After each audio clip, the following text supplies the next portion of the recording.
Okay, so we are continuing our discussion about money, which leads me to tomorrow's flexible learning day activity. Okay, you guys won't be in school. There is a discussion homework assignment for you to have with your parents regarding investments. Just want to be very clear that the information they share with you will not be shared with me. Okay, so if they're concerned that their personal information is going to come back to the class, that's not the intent. The intent is just for you to sit down with them, kind of explain what we talked about before break in terms of what happens when you start investing now versus waiting 5-10 years to get started on it. How does that change your total amounts? Things like that, just to kind of have a little discussion with them about, you know, when did they start investing? What kind of accounts do they have? They don't have to give you specific amounts of money or anything like that, just so you kind of have an idea of where your family is at with investing. So as we continue on with the unit, you have a little background information to be working with. Okay, so assignment tomorrow might take 15 minutes. Just sit down, have a little discussion with your parents. Okay, if you go into Schoology at the beginning, at the top of your math folder, there's an assignment. Click on it, it'll explain what questions to ask. Okay? Okay, but again, you won't be turning any of that specific information into me. Okay? Noah. Okay. So, our topics today, we're going to look at that exponential growth and decay kind of formula and see applications that you might see in the real world. All right, where that formula exists. And then also understanding some information about half-life and how we can just tweak that exponential decay equation a little bit that allows us to use that for half-life as well. How many have heard the term half-life before? Okay, good. All right, so what is our basic formula when we talk about exponential growth?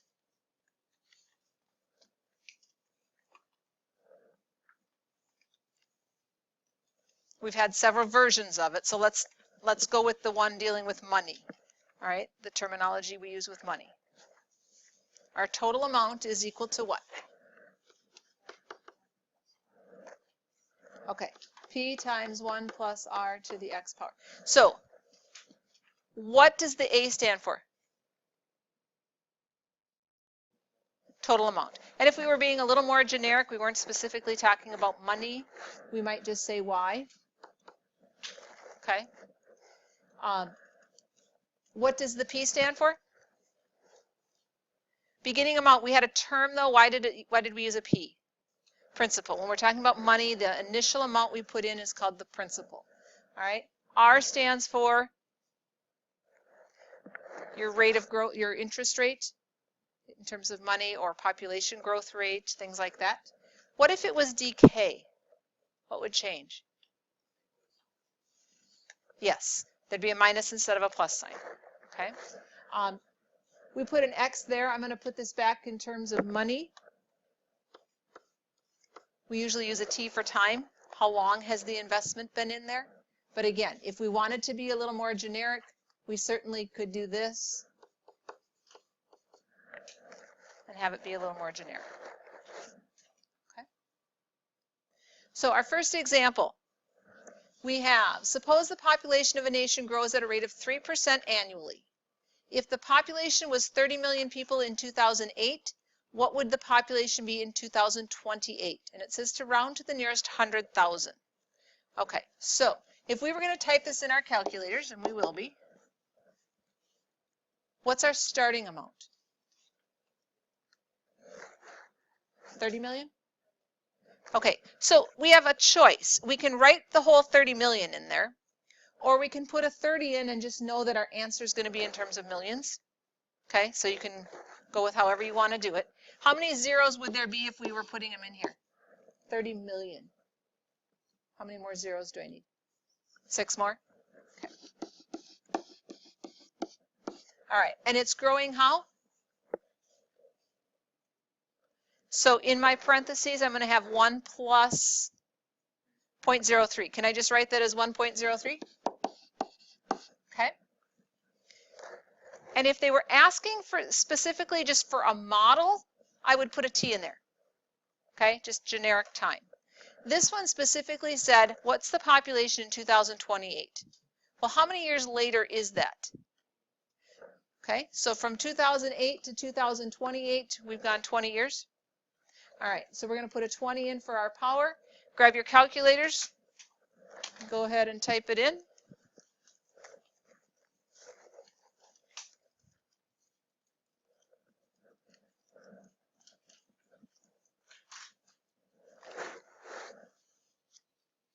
What do we get?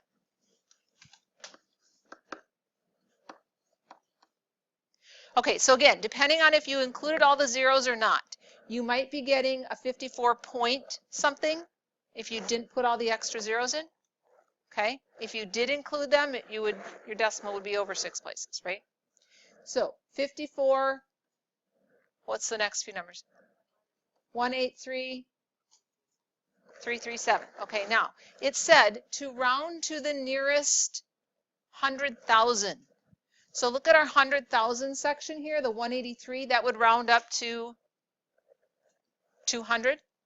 Okay, so our population is 54,200,000 rounded. Okay. All right, question 2. It says some bacteria quadruples in size every 30 minutes. If there are 50 bacteria in the culture to start with, how many will there be in 3.5 hours? Now there's a couple different things we have to consider here. They're giving us time in 2 different units, right? Minutes and hours. We have to convert them so they're the same. It doesn't matter to me if you convert the 30 minutes into a 0.5 hours or if you convert the 3.5 hours into minutes. Okay? But we do have to consider that discrepancy. How many do we start with? 50. And then what happens to it? What kind of growth do we have happening here? It says it quadruples. What does that mean? Yeah, like if I said something doubles, you're timesing by 2. If it triples, you're timesing by 3. If it quadruples, we're timesing by 4. Yes? Every 30 minutes, this happens. So we're going to times by 4, and then 30 minutes later, we're going to times by 4 again, times by 4 again. How many times do we have to do that? That's the issue for our exponent. So let's think about this. If we converted this to minutes, 3.5 hours is the same as how many minutes? 210. Okay. So we can put this in. Our time is 210 minutes, but it's not quadrupling every minute. It's quadrupling every 30 minutes. So we have to divide that by 30 to see how many times it's really quadrupling. Well, what's 210 divided by 30? 7. So in this time span, it's quadrupling 7 times. Does that make sense? Okay. And if you think about it, in 3.5 hours, how many half-hour chunks is that? It would be 7. Okay. So you can put it in like I have it written. You can put a 7 in as your exponent. What do we end up with?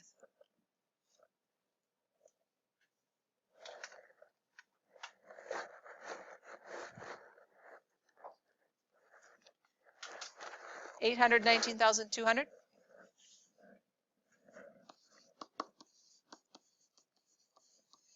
All right, that's a lot of bacteria.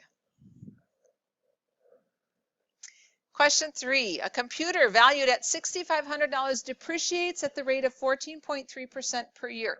What does depreciate mean? This time it's decreasing in value, all right? Cars depreciate, any kind of technology, right? As soon as they put that out there for you to buy, they've got something better in the works, right? That's going to make yours not worth as much. Okay, so this time we are decaying. The first question specifically says to just write a model. All right, I want you to be very careful as you're reading through your assignment today and when you get to the test on this. If it says for a model, it wants a generic one, not a specific time. Okay, so we are starting out with a value of $6,500. And what are we doing to it?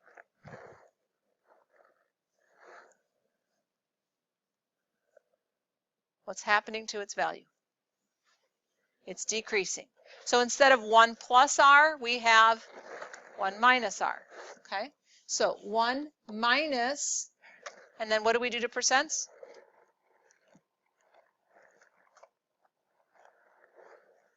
What did we do to the 3% here?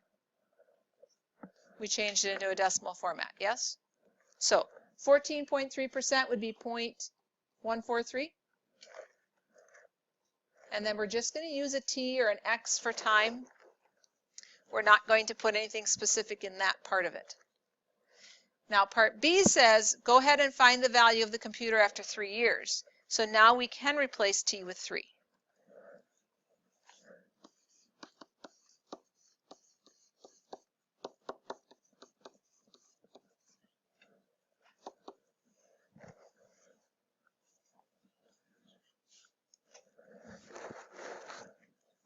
Go ahead and punch that in your calculator.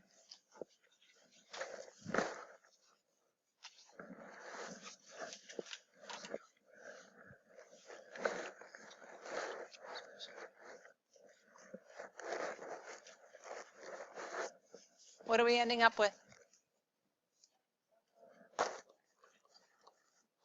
What's the decimal? So this computer that we bought for $6,500 3 years later is really only worth a little over $4,000. Okay. This is an example. Instead of exponential growth, this is exponential decay.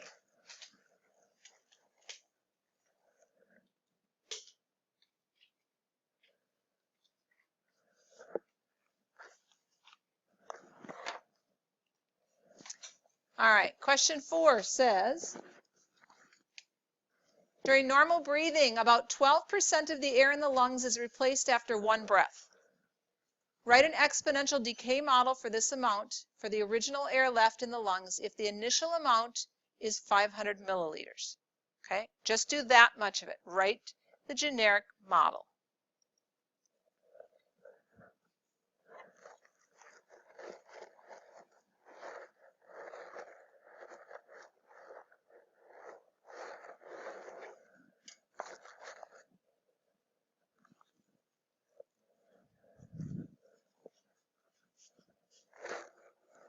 All right.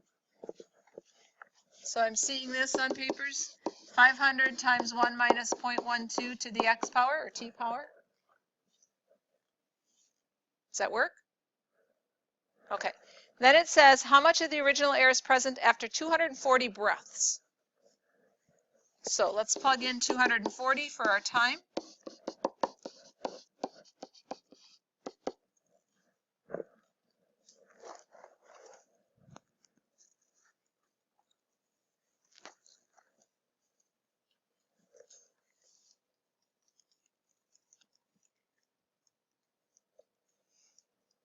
What are we getting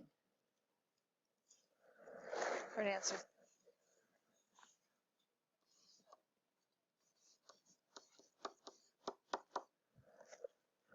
What does that mean? There's a lot of zeros in front of that too, right? 10 of them, right? Because we have to move our decimal 11 places to the left. So almost nothing of the original air is still there. Okay? That would be milliliters. All right, questions on our basic exponential growth decay kind of equations?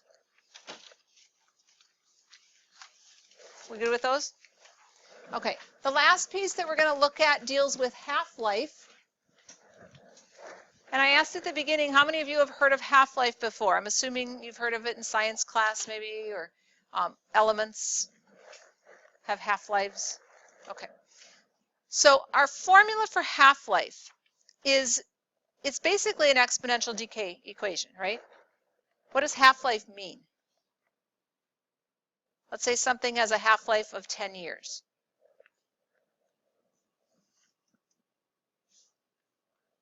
What that means is that it takes 10 years for half of the radioactive material to become non-radioactive, okay, to go away.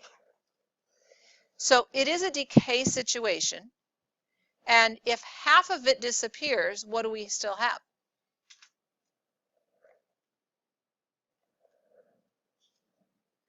What fraction do we still have? If half of it's gone, we have the other half left, right? Okay, so how we're going to set this up? We're going to have some kind of starting amount. I don't care what variable you use. If you keep using the p for principal, it doesn't matter. But we start with some amount, and we are only going to have half of it left. Now, if you want to think of that as 1 minus the 0.5 that goes away, you can. If you want to think of that as the 0.5 that we have left, you can. So instead of it doubling, it's being cut in half. Okay? Now, for time, you're always going to be given the length of the half-life, kind of like that one that I think it was example 2 where it happened every 30 minutes it quadrupled. Okay, well this is over a certain amount of time it's being cut in half. So you will always have your total time being divided by whatever they're giving you for the half-life, all right, whatever that value is. Because you're taking your total time and dividing it into these half-life chunks to figure out how many times it really gets cut in half. Okay? All right, so first one, it says barium-122 has a half-life of 2 minutes. A fresh sample weighing 80 grams was obtained, and if it takes us 10 minutes to set up our experiment, how much barium-122 do we still have left when we get started? Okay, well, let's think about this. We have 80 grams, and after 2 minutes, we have how much? 40, right? Got cut in half. So after 2 minutes, we have 40 grams. At the end of 4 minutes, we have 20, right? At the end of 6 minutes, we have 10. At the end of 8 minutes, we have 5. At the end of 10 minutes, we have 2.5. We started with 80 grams and it took us 10 minutes to get started. We're down to 2.5 grams left. Okay? That's a very short half-life. Now, how we would have set that up algebraically. We started with 80 grams. We are cutting it in half every 2 minutes. And we had a 10-minute interval of time. Cutting it in half every 2 minutes means it's being cut in half 5 times. So we went from 80 to 40 to 20 to 10 to 5 to 2.5. Okay? So you can check on your calculator. You should be getting 2.5 grams for an answer there. Does that make sense? Okay. Question 2. If a substance has a half-life of 10 days and there are currently 4.4 kilograms, how much would remain after 15 days? Go ahead at your tables. Write up how you would set this up.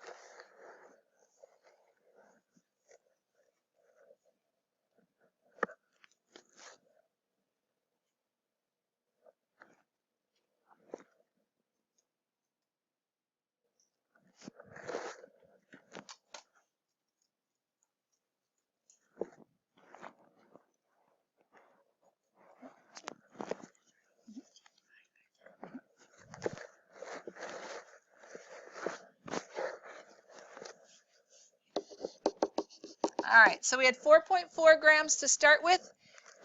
It's being cut in half, so we only have half of it left. And we have a total time of 15 days, but it's in how many day chunks?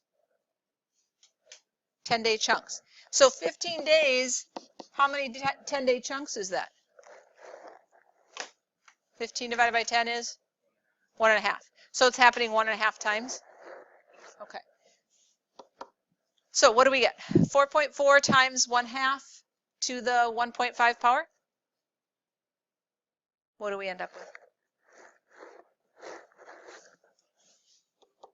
So about 1.56 kilograms? Okay.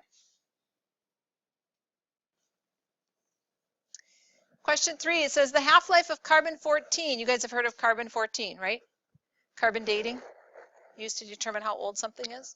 It says the half-life of carbon-14 is 5,730 years. So we went from that barium-122 that was going to half its amount every 2 minutes, now to something that takes 5,730 years. Assume that a typical male has 35 pounds of carbon-14 in his body at death. write the equation that describes this decay pattern. Again, just a generic, you're not going to know a time. We start with how much? 35 pounds. It's being cut in half. What? Yes. The power would be T divided by 5,730. Okay, that's your model. Now it says, how much carbon-14 would be remaining after 1,000 years? Do you think it will be a lot or a very small amount? Why should it still be a lot? Right, we haven't even gotten to through one half-life, right? We're only about a sixth of the way through it. Okay, so it won't have decayed that much. Grab your calculators. You're putting in 1,000 divided by 5730 as your power.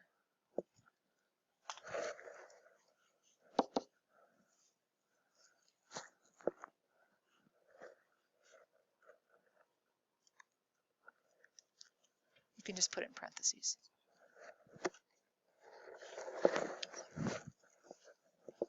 I'm seeing 31.01 pounds, something like that. So we started out at 35 pounds, we're down to about 31 pounds. Okay. If the body of a certain religious figure who died at the year 0 AD was found today, how much carbon-14 would be remaining? How many years would this be? 2017, yes? All right.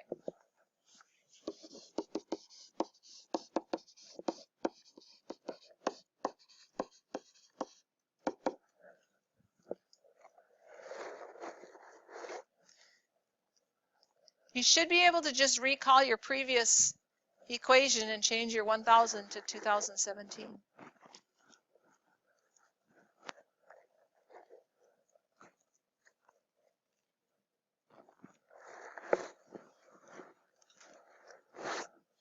All right, I'm seeing 27.42 pounds. You good with that? Okay, we're going to go to the opposite extreme. Instead of over 5,000 years, we're going to look at some elements that decay in seconds. Okay.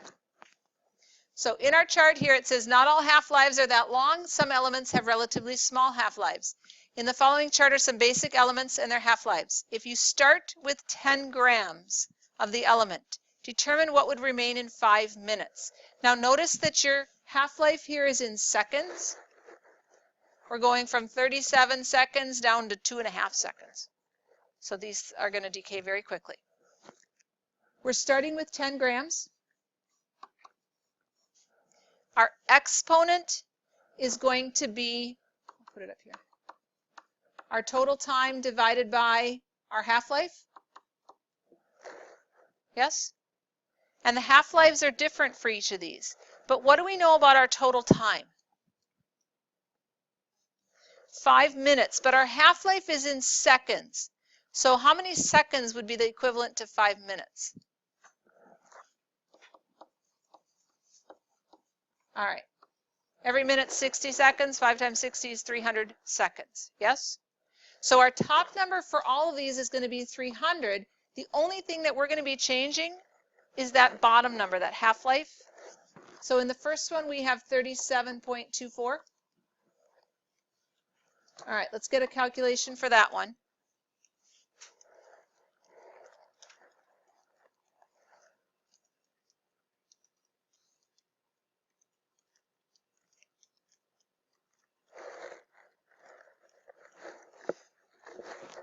All right, I'm seeing 0.038 grams. Yes? So we start with 10 grams of it. 5 minutes later, we have 0.038. So you should be able to recall that last calculation, and you're just changing the 37.24 now into 26.91. I do want you to write the formula. It helps get that locked in your brain so you don't forget it. I'm going to be walking around. Once I see that you've got them done correctly, I'll get you your worksheet to get started on your homework. Okay? Remember, tomorrow's Flex Learning Day is that discussion with your parents. Okay? Go into Schoology. There's a few, it's not a ton, but there's a few questions I do want you to ask them.